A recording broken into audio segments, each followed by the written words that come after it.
So this patch consists of 4 voices, 2 channels of DPO, 1 is bass, 1 is plunky kind of stuff.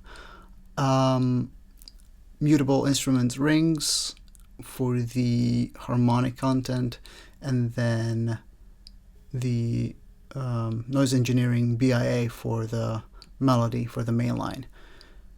So let's start at the beginning. The first voice is the DPO oscillator A, which is this one.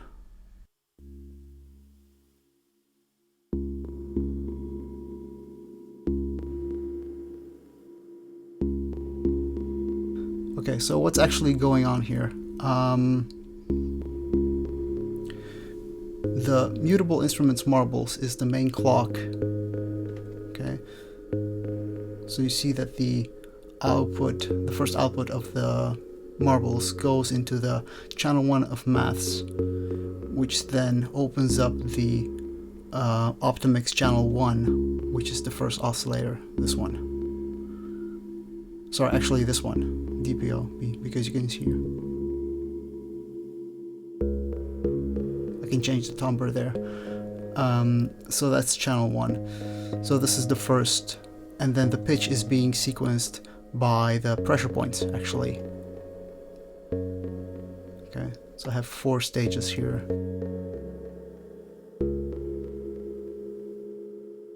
And then out of the Optimix, we go into the ER301, which is actually, in this patch, it works as a mixer, as a stereo mixer. It takes all the inputs, all the sources, and then I just output them from the ER301 into the QPOS and into the mimeophone, and then out into the sound card.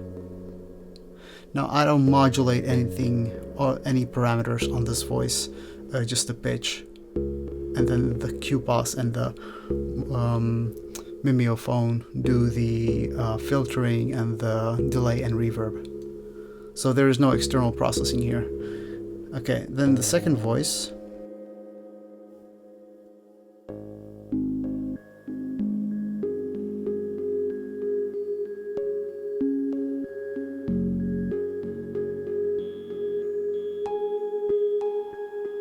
You can hear it's mostly focused on the left side. What's going on here? So this is DPO oscillator A, which is in sync mode with the oscillator B.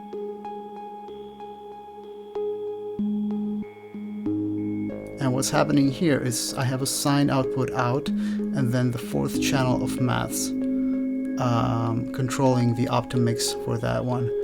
And then the trigger for this one is the 3rd trigger, the D3 on the marbles.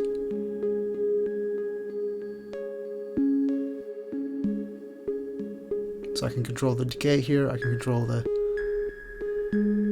curve response from exponential to linear, and all the usual math stuff. But what's happening is actually that the pitch information goes out of the X2 into the disting, which is in the precision adder mode. And this one changes up the octaves. You can hear it goes back and up in octave, which gives a lot more motion to this line. At the same time, it's synced to the oscillator B, which also makes it respond to these pitch changes a little bit, but not in as much obvious way as the first oscillator. So if I go and add the first one,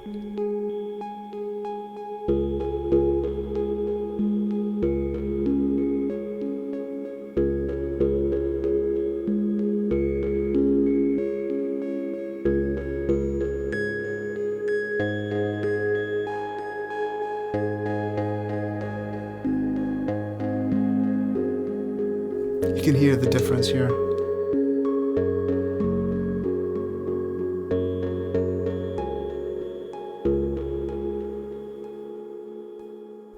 Okay, the third one is rings, and there's not much going on there. It's just the third output, the X3. So this is the 3rd melodic output out of the marbles, going and sequencing the pitch, and then I start the patch with the brightness and dampening all the way down, and then I open them up a little bit, about halfway through.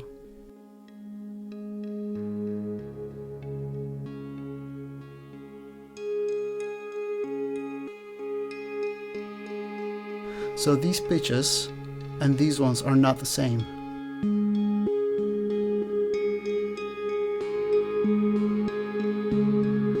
So this is without the bass, just the mid-range stuff, what you would call. So this is without the melody. This is the harmonic part of the patch, I would say.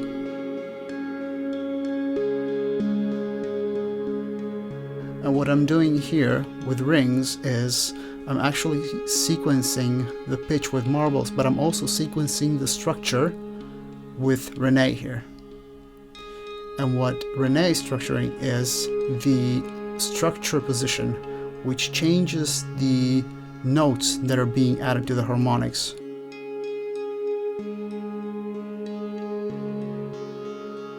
So this one, for example, is the fourth, adds the fourth note to the main of the main note bass. And then I just change it up as I go. So let's listen to these first three parts together.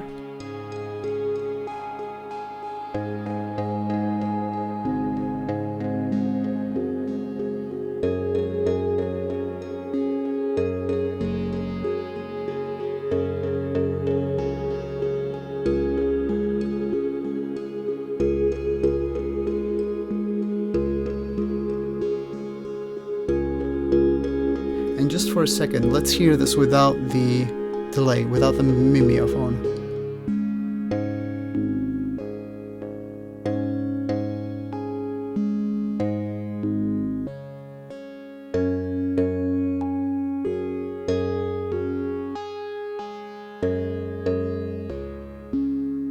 So you can hear how I worked to juxtapose certain elements rhythmically and also in the stereo spectrum.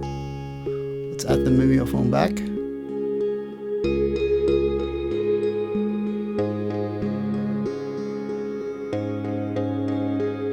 And now let's add the third voice, which is the BIA from noise engineering, which is just one note, but that one note is being sequenced by row 3 of pressure points. So remember, the first row is sequencing the bass note, which is this one.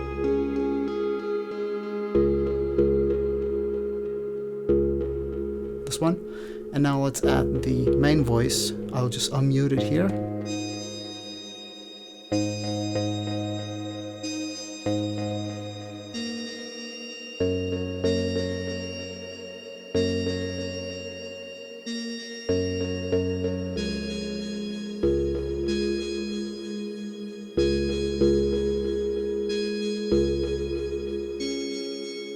Now let's add the other two voices in, and we have the whole patch.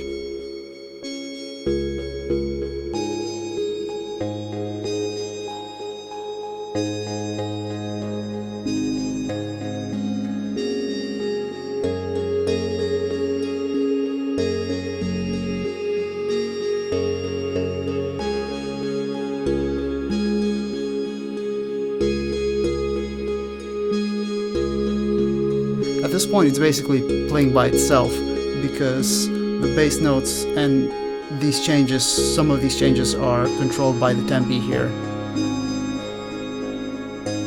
And in this specific patch, what I had to be careful is get the right tempo division to play the melody, and then to also get these to change in time.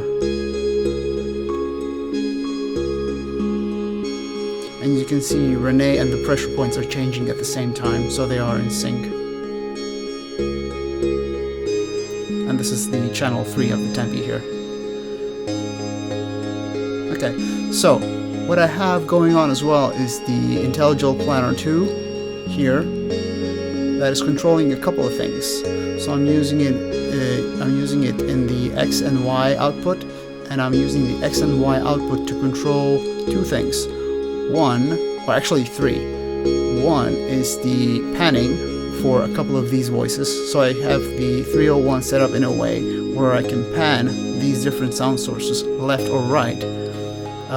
Not in the same way, but for example, if I move the joystick right, it might move some of the sounds to the left and some of the sounds to the right. And then what I'm also controlling is the one of the parameters here on the BIA, which makes it darker. Like that.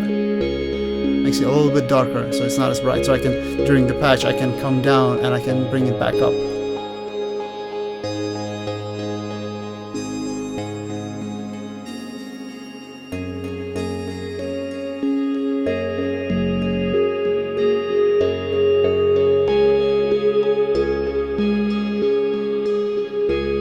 What I'm also controlling with the planner is the two radiate inputs on the QPAS, which accentuate some of the harmonic value in the patch as well. So that brings out a certain brightness in the patch as well.